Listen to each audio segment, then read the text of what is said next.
네, 오늘은 행적선사. 역시 저도 처음 들어보고 여러분들도 처음 들어보는 스님에 대해서 이런 걸 보면 우리가 역사 속에 큰 스님들을 얼마나 외면하고 살았는지, 참 여러분들이야 뭐 그럴 수 있다 하셔도 우리 출가자들은 그래도 옛 성지식의 행적을 살펴보고 그분들을 따라 배우려고 노력했었어야 되는데, 이상하게 부처님 뭐 이렇게 일대기는 많이 했어도 스님들의 이렇게 행적 어떻게 살으셨는지 이런 것들은 참 무심했던 것 같아요. 행적선사 832년도에 태어나서 916년 역시 신라 말에 활동을 하셨습니다. 선조는 회주 상부의 후예였다는데 제나라 전공의 먼 후손이기도 했다네요. 그러니까 이제 중국 본토에서 한족이 이렇게 넘어와서 의외로 그런 분이 많네요. 앞전에도 그런 스님이 있었는데 출가한 스님들 중에 스님들이 대체로 이렇게 귀족이나 좋은 집안에서 출가한 분이 굉장히 많았거든요, 당시에. 그리고 조부께서는 세상의 영화를 뒤로하고 은둔 생활을 하고 수양을 했다라고 그러고, 아버지도 이제 학업을 열심히 닦다가 군에 들어갔다 그래요. 붓을 던지고 입대해서 명성을 떨쳤다는데, 어머니는 설씨라네요. 꿈에 한 스님이 아들이 되길 원하더니 드디어 회임하게 되었다라고 그래요. 이 고려 신라 말 때까지만 해도 사람이 성씨가 잘 없었어요. 성씨가 있는 집안은 굉장히 귀족이고 뭐 경주 시내 이런 좀 뭔가 있는 집안에서나 성씨가 있지, 고려 시대가 돼서야지, 특히 왕건 시대가 돼서야지 지방의 세력들도 성씨를 갖게 됐어요. 그 이제 여러분들의 시조가 누구예요? 이러면 김씨는 김수루왕 굉장히 오래됐네요. 근데 다른 분들은 보면 최간만 해도 최치원이에요. 이게 신라 말이거든요. 여러분들 시조를 대라 이러면 대부분 김씨나 김수루왕 시대지, 그 이후로 그 앞에는 잘 없어요. 고려 시대, 조선 시대가 참 많고 보면 고려 시대 이전에 삼국 시대의 성을 가진 박씨도, 박혁거전에 오래됐네 박씨로. 근데 그런 김씨, 박씨 이런 거 말고는 오래된 게 별로 많이 없습니다. 요도 역시 이제 중국에서 넘어왔다라고 이렇게 보면, 이런 것들을 우리 일찍 알았으면 우리가 뭐 단일민족으로서 어쩌고 이런 말을 안 했을 텐데, 얼마나 이렇게 우리가 잘 몰랐으면 우리나라는 한 당군의 후손으로 단일민족이었다라고. 중국에서 넘어와가지고 이렇게 우리가 중국에서 침입을 많이 당했잖아요. 또 일본에 침입을 많이 당했잖아요.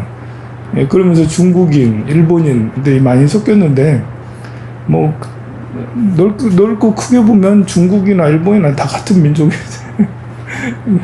그러나 또 요즘에는 다른 동남아시아나 이런 분들을 좀 많이 차별하고 그러는데, 본래 그렇게 다 어울려서 사는 거죠. 뭐 최근에는 또 이슬람 지역에 난민들도 몇 사람 들어오는데 뭐 그러는 거지 뭐. 우리 인류가 이제 점점 세계가 커지면서 서로 섞여 사는 거지 이제 뭐. 가만 보면 우리나라는 내전이 참 잘 없었어요. 뭐 삼국시대 이걸 보고 내전이라 할 수는 없지만, 다른 나라들은 스리랑카만 해도 우리나라보다 조그만하거든요.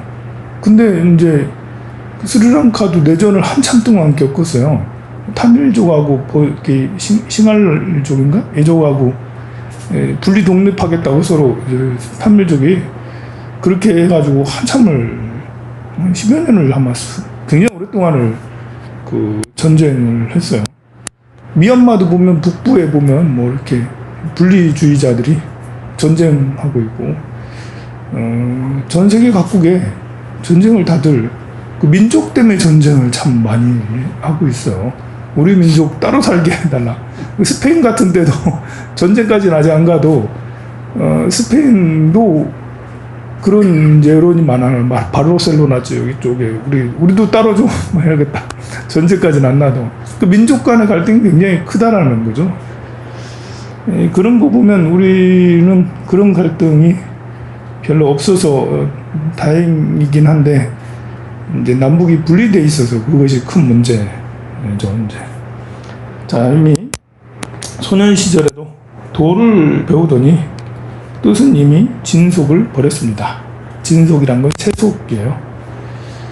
어렸을 때부터 이렇게 용모가 빼어나고 총명하고 이렇게 세상에 뜻을 두지 않고 대부분 그랬네요. 저도 19살에 이렇게 출가를 했는데 용모는 빼어나지 않았어도 세상에 관심을 두지 않고 출가해서 도를 닦겠다라고 이제 진리의 길을 가겠다라고 그렇게 했고 잘 어울리는 성격이 아니었으니까 비슷한 게 좀 있어요. 혼자 이제 이렇게 그 소년 시절에도 도를 배우고 이렇게 이랬으니까요. 숙세에 성근이 있음을 알고 출가를 허락했다나요. 부모님들이 삭발하고 치의를 검은 옷이라고 그랬죠. 치의를 걸치고 간절히 굽업하기 위해 꾸준히 정진하였으며 명산을 편력하며 참배하였다라고 해요. 처음에는 가야산 해인사에 여러 종사들을 배알했다 합니다. 오랜만에 해인사가 나왔네요. 해인사는 비교적 늦게 창건을 하죠. 800몇십 년인가 900 몇 년에 애장왕 때 만들었으니까. 특히 화엄의 묘의에 정통하였다. 네. 당시에는 화엄경 공부하는 데가 그렇게 많았는가 봐요. 스님들이 거의 대부분 화엄경의 대가들이었어요, 보면. 문송왕 17년에 855년에 복천사에 이르러 구족계를 받고요.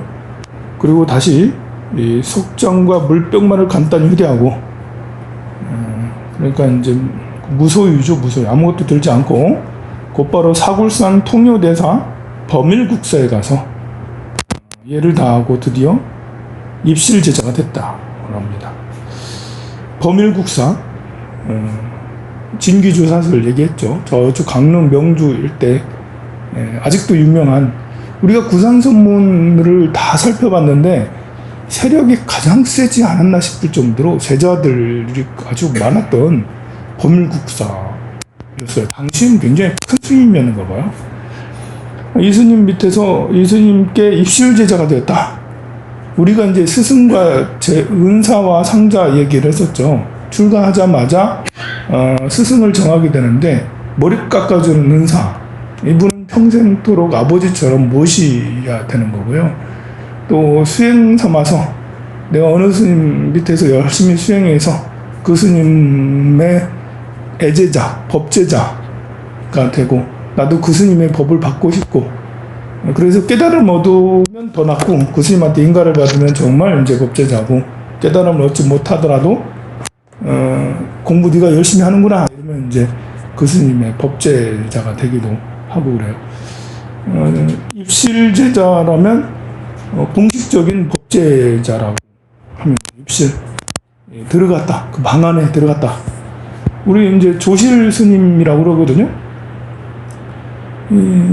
그 깨달음을 얻은 자로서 그 제자들을 많이 키우는, 그러니까 그 제자는 다수의 제자죠. 바로 나한테 머리 깎은 사람 아니더라도 출가한 여러 스님들을 같이 모여서 그 스님에게 스님들을 지도하는 스님을 보고 조실 스님이라고 그래요. 조실 스님.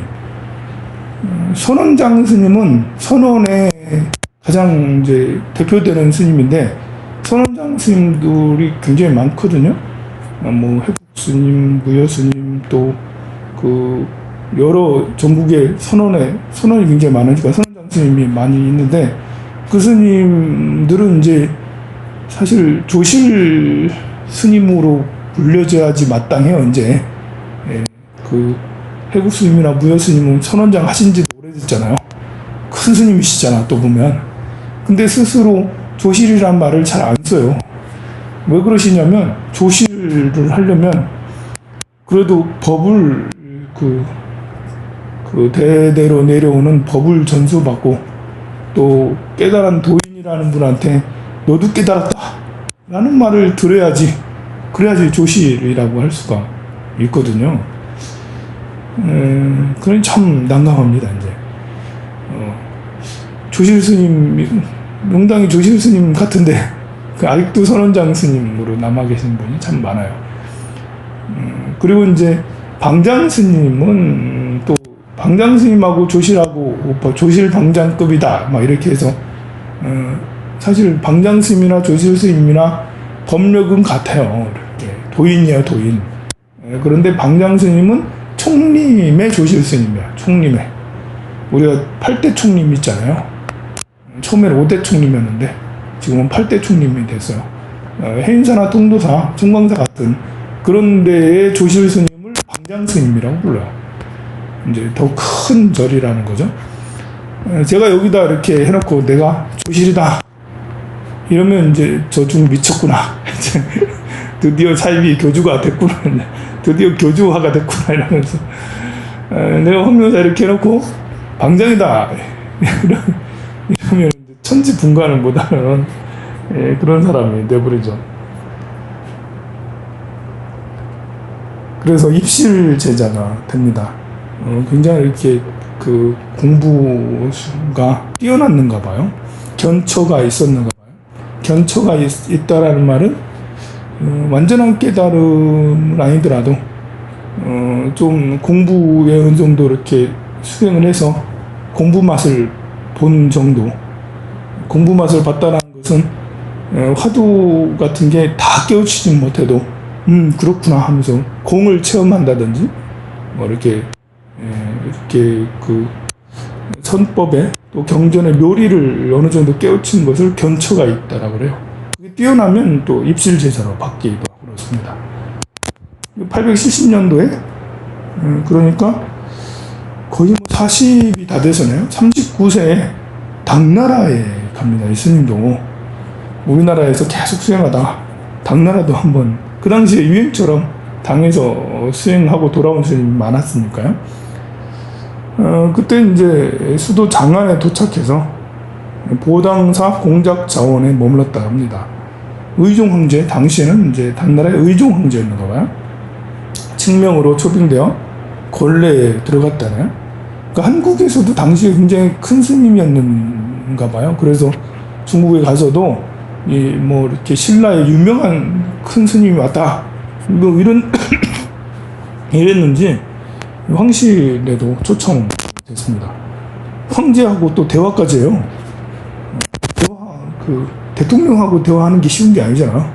제가 청와대 가가지고 대화하는 게 뭔 일이 있어요. 청와대에서 황산 스님을 부르겠어요? 청와대 시골 스님을 뭐 하려고 나를 부르겠어요. 근데 황제가 불러가지고 황제랑 또 대화까지 해요. 황제가 물어봐요. 널리 창해를 건너와 구하려는 것은 무엇인가? 라면서. 그러자 행적스님이 답하기를 빈도는 중국의 풍속을 관찰하고 중국의 도를 배우기를 바랍니다. 금일 외람때의 넓고 큰 은혜를 입고 성대한 행사도 살펴보았습니다. 제가 구하는 바는 신령스러운 유적을 두루 유람하면서 선인들의 가르침을 구하고 적수의 보주를 찾아서 저희 고국에 돌아가 영광을 남기고 나아가 우리나라의 인으로 삼고자 합니다. 라고 대답을 했다고 그래요. 그 말을 듣고는 황제가 기뻐서 매우 칭찬하고 후하게 선물을 재원을 하사했다고 합니다. 또 행적스님은 오대산을 또 가셨다네요. 오대산 갔다 오길 참 잘했어요. 오대산 갔다 오니까 할 말이 있어요. 이렇게 오대산에 가다가 화엄사로 가서 문수보살님의 가문을 구하였는데 중대에 이르러 중대가 있어요. 오대산 가면. 모르지. 중대가 있습니다. 중대는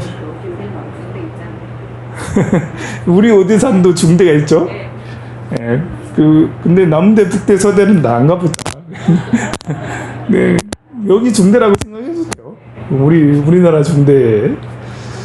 거기 가니까 문수보살님이 화연해가지고 남쪽으로 가라 하는 계시를 했다라고 그래요. 남쪽에 가라. 그래서 875년도에 성도, 장안의 성도는 이제 남서쪽이죠. 정중사를 순례했다고요. 정중사. 우리가 한 적 있죠. 무상, 정중무상, 아라한, 500나한의 한 분이 되신 우리나라 신라의 왕자였나? 귀족 출신이었나? 왕자로서 중국 성도에 가가지고 심지어 마조 스님의 스승이기도 했다라고 했던 그 정중무상. 아직까지도 이 사천성에 가면 절들마다, 사찰들마다 법당에 스님이 한 분 계신데 바로 이 정중무상 스님이 계신 거예요.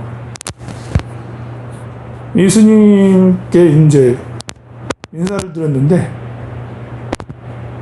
스님께 바로 인사드리지 못하고 스님의 이제 스님이 주석하시던 영당에 예를 드렸어요. 뭐 이미 세대가 차이가 많이 나니까 일반하신 지 한참 지났을 때 왔으니까요. 그곳에 주석하시면서 이제 정중무상스님은 무억, 무념, 망막을 가르쳤어요. 그게 아직도 이렇게 쭉 내려와서 굉장히 유명한 가르침으로 남아있는가 봐요. 무억은 뭐 과거를 생각하지 말고, 무념은 미래를 생각하지 말고, 또 무억이라는 것은 일체 상을 떠나는 것이고, 무념은 일체 망념을 여의는 거고, 망막이라는 것은 올바르게 사유하는 걸 얘기해요. 이게 좀 어려운 말이죠. 무억은 이제 기억할 어자고요. 염은 생각할 염자예요. 이게 똑같은 말 같은데 무억, 무념을 약간 다르게, 무억은 계율이라고 그러고, 무념은 이제 선정이라고 그러고, 망막은 또 지혜. 망막이라고 그러니까 눈알 같잖아, 눈알.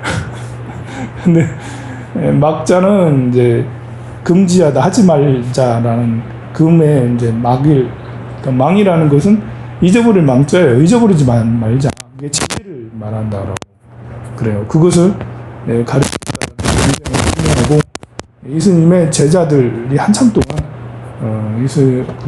굉장히 유명한 일파로 계속 중국의 명성을 떨쳤었어요.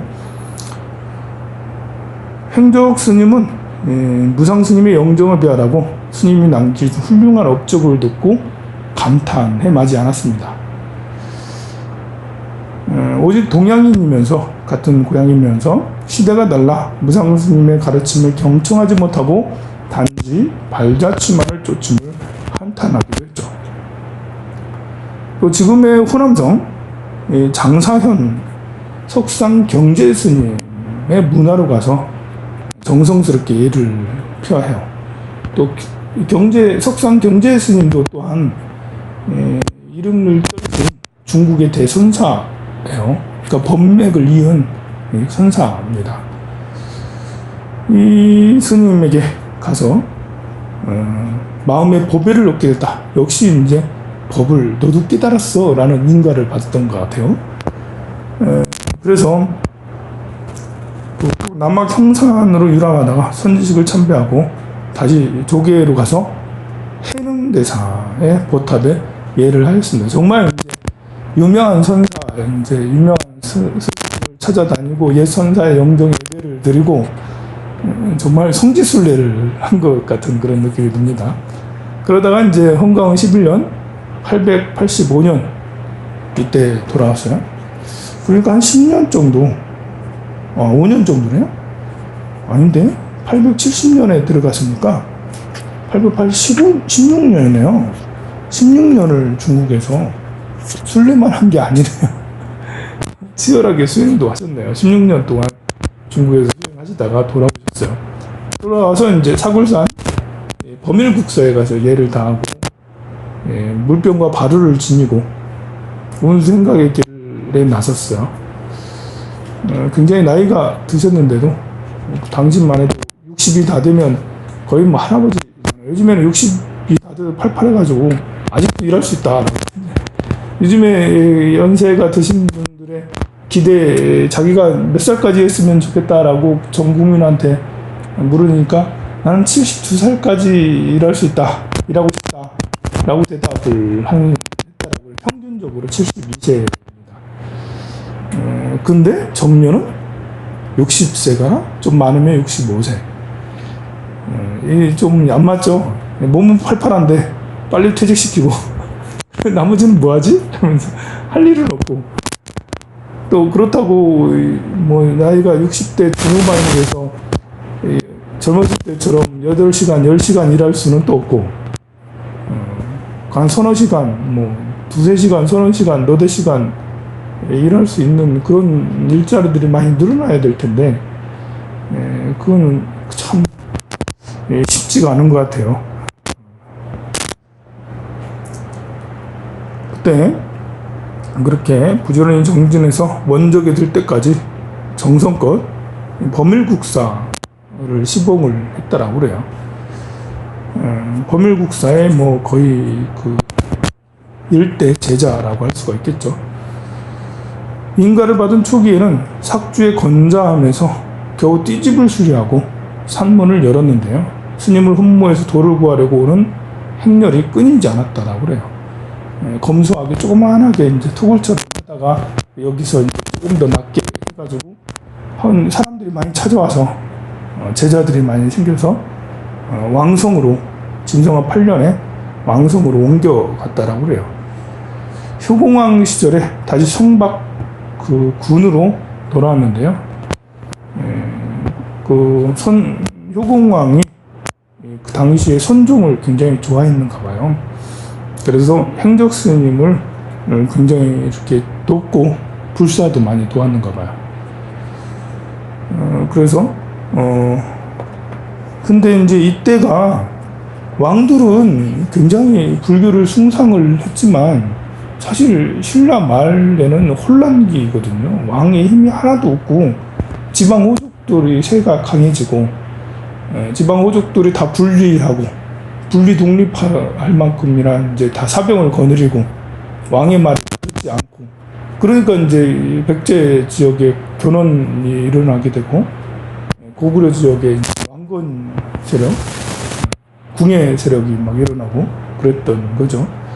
그런데도 왕실은 불교를 숭상하고 불사를 끊이지 않게 하고 스님을 찾아뵙고 스님을 오시라 하고 스님에게 심지어 어떻게 왕 노릇을 해야 되는지를 묻기도 하고 국사라고 이렇게 책봉을 해가지고, 그럼 스님은 가서 나라를 이렇게 다스려야 된다라고 하고, 뭐가 좀 안 맞는 것 같아요. 왕이 불법을 잘 따르고 스님의 말을 잘 들으면 부국 강병이 돼야 되는 거잖아요. 나라가 부자가 되고 이렇게 백성은 근심 걱정하는 사람이 없고 이래야 돼야지 맞는 거지. 스님들은 도대체 뭘 가르쳤나? 이런 걸 보면 뭘 가르쳤나? 이제 우리들이 부끄러운 거죠. 이제 우리 스님들이 당시 신라 말만 해도 불교가 굉장히 강성했는데 나라가 발전하는데 우리 스님들이 노력을 해야 되지 않았나? 물론 이제 우리가 정치를 할 수는 없지만 그래도 스님들이 청정하게 수행만 열심히 하고 하면 주변에 이렇게 생각들이 밝아지지 않나? 스님들이 안 그러면 제가자들을 많이 이렇게 교육을 시키고 인재를 양성하고 계몽의 그런 무지몽매함을 벗어나게 하면 그럼 지식인들이 많이 출연해서 그 많은 지식인들이 나라를 이렇게 발전시키지 않았겠나? 그런 거 보면 참 답답해요. 네? 너무 숨어서만 있어가지고 포기를 안 해서. 일본이 이렇게 메이지 유신을 통해서 정권을 이제 막부에서, 그러니까 군에서 이제 민간으로 정권이 이전됐잖아요. 근데 그때 이 메이지 유신에서 처음으로 이렇게 한 게 민간인들을 유학을 수백 명을 유학을 한꺼번에 보내요. 유럽으로. 저 독일이나 프랑스 이런 데로. 독일에 제일 많이 오랫동안 있었다고요. 그 유학에서 돌아온 사람 세력이 또 이 메이지의 중요 그 권력의 위치에 다 이제 포섭되게 돼요. 그러니까 지식인을 잘 배치를 시켰어요. 그러니 이제 나라가 몇 년 만에 그냥 싹 성장을 했어요. 메이지 유신이 1950년대, 60년대 이러거든요. 1850년대, 60년대가 이런데, 그 전까지만 해도 일본도 세국정치 비슷하니 별로 그렇게 이제 주목받지 못했어요. 근데 이제 메이지 유신이 되고 난 다음에 20년, 30년 지나서 우리나라에 10년, 20년 지나죠. 10년, 10여 년 정도 지나면서 우리나라 간섭을 하게 되고, 나중에는 이제 그 러일 전쟁에서 이기고 주일 전쟁에서도 이기고 해서 결국은 우리나라를 뺏어버리잖아요. 몇십 년 만에 50년도 안 돼가지고 우리나라가 이제 뺏긴 거예요. 20, 30년 안에 그냥 이제 그 굉장히 폭풍 성장을 해가지고 세계에서도 동양인들은 다 무시했는데 일본인들은 무시하지 않았어요. 그때도. 그런 거 보면 나라가 빨리 바뀔 수도 있다라는 것을 일본이 증명해내서 빨리 성장할 수도 있구나라면서 우리도 이렇게 지식인들을 많이 길러서 그 지식인들이 정계에 진출을 하고 주요 자리를 차지하고 이래야 될 것 같습니다. 또 916년도 봄에 스님은 대중을 인솔해서